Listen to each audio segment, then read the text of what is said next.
নমস্কার বন্ধুরা, কেমন আছেন সবাই? আশা করি সকলে খুব ভালো আছেন।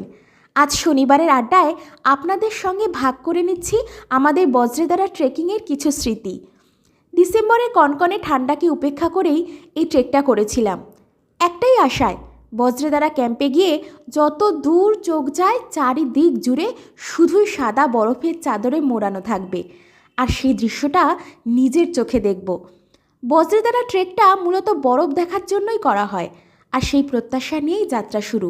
তবে বাস্তবে পুরোপুরি সেই প্রত্যাশা পূরণ হয়নি। যতটুকু বরফের দেখা পেয়েছিলাম তা ছিল একেবারেই আলাদা ধরনের। সেই বরফ ছিল কাঁচের মতো স্বচ্ছ, যেন ছোট ছোট ক্রিস্টাল ছড়িয়ে আছে গাছের গায়ে, পাথরের গায়ে, ঘাসের গায়ে। সূর্যের আলো পড়লে বরফগুলো ঝকঝক করে উঠছিল। এমন দৃশ্য আমি এর আগে কখনো দেখিনি। ছবিতে বরফ যতটা সুন্দর আর শান্ত মনে হয়, বাস্তবে কিন্তু সেই বরফের সঙ্গে চলাফেরা করাটা ভীষণ চ্যালেঞ্জের। প্রতিটি পা ফেলতে হয় ভেবেচিন্তে, একটু অসাবধান হলেই বিপদ। যে কোনো ট্রেকই আমাদের শারীরিক আর মানসিক দুই দিক থেকেই পরীক্ষা নেয়। তবুও সেই কষ্টের মধ্যেই লুকিয়ে থাকে এক অদ্ভুত আনন্দ, যা কেবল ট্রেকিং করলেই বোঝা যায়।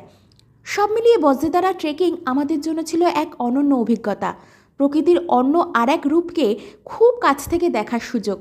এই স্মৃতি নিঃসন্দেহে আমাদের সঙ্গে থেকে যাবে বহুদিন। আজ এটুকুই। কোনো এক শনিবার আবারও আপনাদের সাথে থাকবো এমন কোনো গল্প নিয়ে। সবাই খুব ভালো থাকবেন। ধন্যবাদ।